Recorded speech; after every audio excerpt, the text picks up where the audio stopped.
Hey guys, welcome back. Hope you had a good Tuesday in the stock market, December 14th. We're going to talk about some option plays on SPY, LBiz shares, GameStop technical analysis, some of the spreads, Tesla. Yeah, sub up, like up, comment down. Happy money sticks around. I'm not streaming at this time. Last two times I streamed, and I don't think YouTube sends out the notification as consistently, so just try to upload again. On Twitter, you can follow us at HappyMoneyYT, and our Discord server, the link for it is in the description. So yeah, feel free to jump on there. Here we go. Today, pretty epic bounce on GameStop to start. SPY actually had a sell-off and then bouncing now. Powell speaking tomorrow. See what he says. He's been rallying the market for the last year. However, before that, he would always make the market sell off. So yeah, we'll see. TA wise, we still have a gap to fill here. Little gap up there. I mean, it's bearish still. Everything's under the 9 and bearish MACD. The daily is the fact that it's just held on this resistance. I don't hold as much weight on this bullish MACD, but that being said, it is still bullish MACD and it's still green over the 9. So if we do rip tomorrow, which I'm kind of expecting, then you know, I guess that there it is there. But on here, actually we were getting kind of oversold, but now it's kind of coming back from that. So yeah, I'm expecting the SPY just to rip just because of Powell, not necessarily a TA. But put positions again, short positions once. We'll see if we break this all-time high 473, if it hits resistance there again. GameStop, after an epic month-long, almost month-long, 1123. We actually get a bounce. We had little ones here, but not really like this. And you can see my support lines drawn that are now erased. What happened, Weeble? There. No, that's not. We got erased. But anyways, yeah, back here, if you look, 136, and then basically right where these supports are, there's previous supports. So yeah, it seems like it's respecting those for now.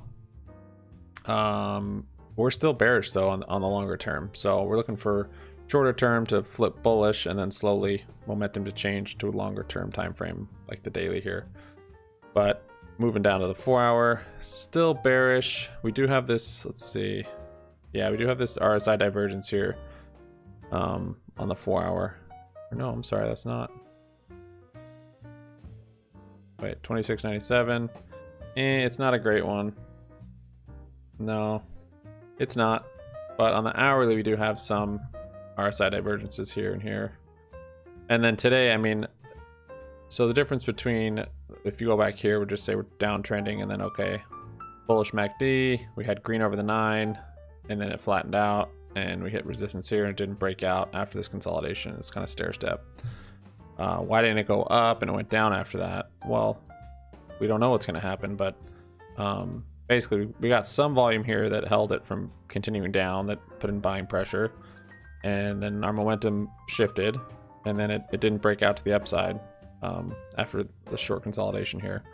Started making new lows, so then it's broken out to the downside. So then MACD flips back bearish, and then we're waiting for the next support. And I think today it did come in. So the difference between this and then back here is today we have huge volume, which is significant of pressure in that direction, and it's green volume. So as well as of course the divergences here, we had them back here, but again we didn't have a whole lot of new volume coming in to support it, as well as there's other supports that coincide with these numbers. 136, 135, right around there from back here. So between those things, I think this is probably a better support than we had back there. But again, we'll have to wait and see after it consolidates. I'm expecting it to consolidate in this range for a bit, maybe 160-ish as a top, and then I feel like it'll probably come back down and test like the 136. all the while the MACD could stay bullish on the hourly. Until it slowly flips the longer term, the 4-hour and the daily, to more of a bullish pattern. All that being said, that's more of if it goes with more typical TA and momentum, which it has. GameStop has, honestly, pretty much the whole time, except for February 24th, that day, where it really was just kind of crazy. So we always could have another day like this, and this wasn't even the short squeeze.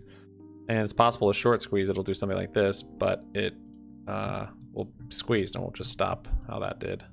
But let me go back and show you. On February 24th, we had no indicators on the long term that was bullish. The longest term indicator we had that was bullish was hourly. So I was watching this, and it wasn't a whole lot of time. We just had a huge spike in January, you know, up to 500. Bullish MACD here didn't mean a whole lot. It was coming down. That sometimes happens. And then right here, so hit a bottom, came back up, kind of consolidated. MACD had turned bullish in that time. We had green over the 9, bullish MACD. Kind of made a sort of a little inverse head and shoulders.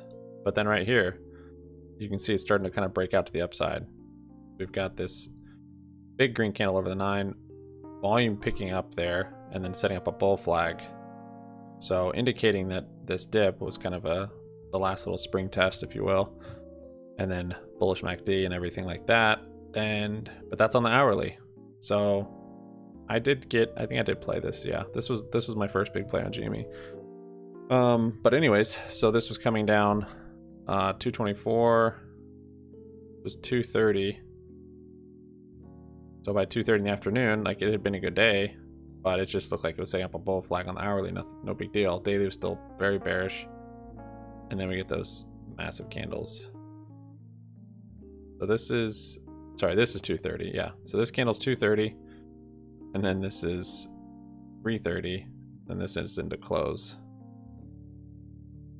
So yeah, this kind of came out of nowhere, and that's always kind of in the back of my head, which makes it tough as a TA trader, I guess, because I'm always like, well, they could always just do crazy stuff like that, or if the short squeeze starts and they just basically just rallies like crazy and it's not from after momentum. That's why I just like having some exposure. But that being said, let's see. So on the daily, coming up to this is still bearish. Green's under the 9. It's tight consolidation for weeks there. And then that massive green candle. And that still didn't even change the MACD. It was still bearish. Crazy. And the green wasn't over the 9. So then it wasn't until the next day that the MACD actually flipped bullish, even though it was red. So some consolidating, but still bullish MACD. And then another rally. So I'm not expecting today to be the beginning of this right here, or even necessarily this, because this came after flat consolidation. So it had time trading real flat, consolidating before it rallied. It wasn't just after a massive drop. We've had this massive drop all the way down, and now we're getting a bounce. So it's probably not going to just be. That's typically not how it works. It'll consolidate, and then it'll decide if it's going to go up or down. If it goes down, it'll break new lows. If it goes up, it'll kind of test resistance and break those resistances. But that being said, yeah, this does look good, and we have bullish on the hourly as we did back in February. But again, the difference is just that we weren't consolidating previously. The squeeze, I feel like it could happen kind of at any moment where one hedge fund decides to close or gets liquidated, and then we might not see it from momentum like we've seen, back here. Momentum indicators are pointing good here. They're pointing good here. We were queued up for all of these, pointing good here. It's pointing good here after that first initial spike. So we might not see it with momentum indicators, but we might. It could just grind up through one of these future swaps rollover cycles that they're stuck in, and then it starts to just squeeze from there. But at any rate, go over the options of what we've got going on. I mean, anywhere down here is a good buy. People trying to get the best lowest cost basis. I think that's just for children to play that game. I also understand we get the most shares. The difference between 150 and say 135 is not a huge difference, honestly. Even if it's only going to go to 200, it's not a huge difference. But if you think it's going to go into the thousands or millions or whatever you think, anything under 500 is not a huge difference if it's going to go to 10 million. So not a whole lot of I don't have a whole lot of say, oh, this is time to buy. I think anything, if you believe in the squeeze or believe in it fundamentally, there's never a time not to buy, unless if it's extremely overvalued and due for a huge pullback. But I don't think we've had that really anywhere. And on the short term, when it was at 500 a share, yeah, in the short term that was overvalued. But fundamentally in the long term, if you're looking at 5-10 years out, this probably won't seem overvalued at all. So in 1 year, yeah, this was like, oh, this is pretty high. That being said, that's why I like to use RSI, Relative Strength Index, to kind of give me a bearing on if it's a good value, good price at that time, and depending on your time frame. So on the daily, yeah, we're low on the RSI. This is a good price, and you can see there's kind of all the lows here have been kind of in this range and even higher. So anywhere between this 131 that we hit and even up to kind of 180, 190, like that's all good time. So averaging into shares so you can just get a nice even cost basis. It's a good strategy. This thing, I feel like at any moment it might just rip, which is kind of crazy. Crazy to have those feelings again after it's just been such a downer for the last 3 weeks. It did kind of move somewhat with SPY. It seemed like if the SPY really pulled down, it would pull down with it, but then anytime the SPY let up, it would be able to rally, and anytime the SPY had a little bit of up, this would just use it basically and go crazy with it. So that's kind of what I've been watching with it, correlating with the SPY. But yeah, let's look at the options. So got a big rollover to do. Let me show you Tesla really quick. Trading GME options is actually really dumb. That's just, the spreads are crazy. The IV they screw you on, and even selling them, it's like, oh sweet, actually Tesla rally. That's good. That's what I wanted. So I want to get exposure to it. So long calls, whatever, on GameStop, but just like trying to actively trade options on it is, yeah, maybe not the best.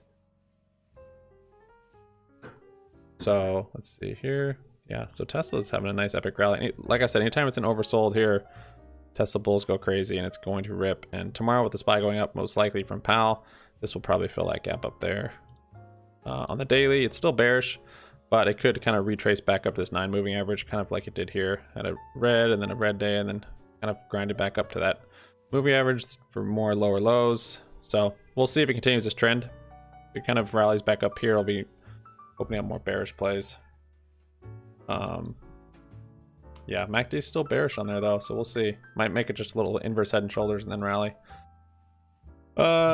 History, assignment, option expiration. A lot of options expired on Friday. I guess 2 days to settle. Weird. Let's see. I actually sold out of my VIX calls today. They're up a little bit. I'm trying to take profits, trying to protect the cash balance.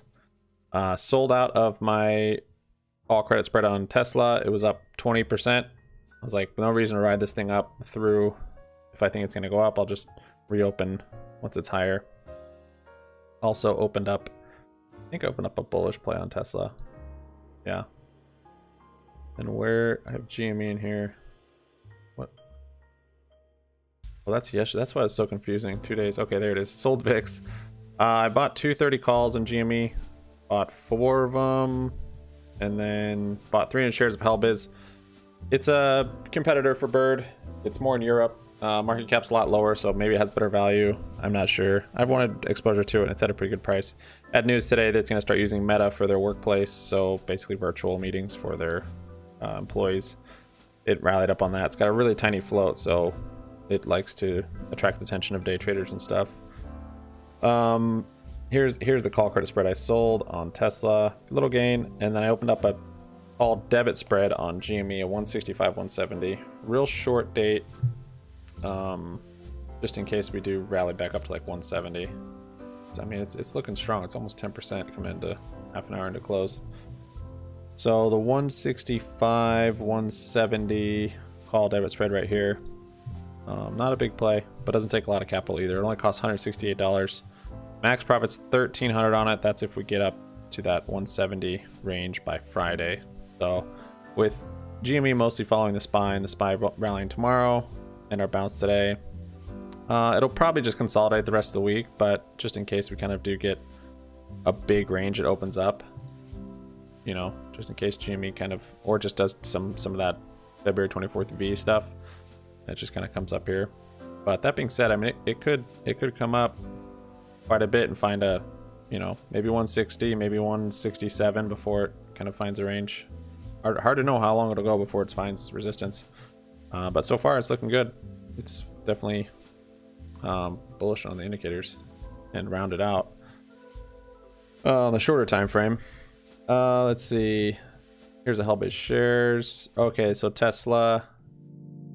So I have just a naked put still on there, long put, and then my bullish put credit spreads, they are still down because I opened them a couple days ago, but we'll see how those work out. And some interesting stuff that got shared. So this was, remember that gamma, delta gamma spike? No, that's not this one. This is from Mauer Astronaut. The dip caused an update in GME option series. What this means for how hedges are playing this stock. Remember, this is about the variance swap. The variance swap hedging. I remember what this one was about. It's kind of interesting. Oh, so basically, the theory here was that they're trying to drive the price down low enough to where new option strikes are opened up. So they have, I think, basically more strikes to collect a premium from. Maybe, I think that's what it was. Strikes down to 70, so they're opening up lower strikes as the stock's coming down into February, and then they'll rip it up and they'll open up higher ones. I think that's kind of theory on this. Yeah, I'm no mathematician.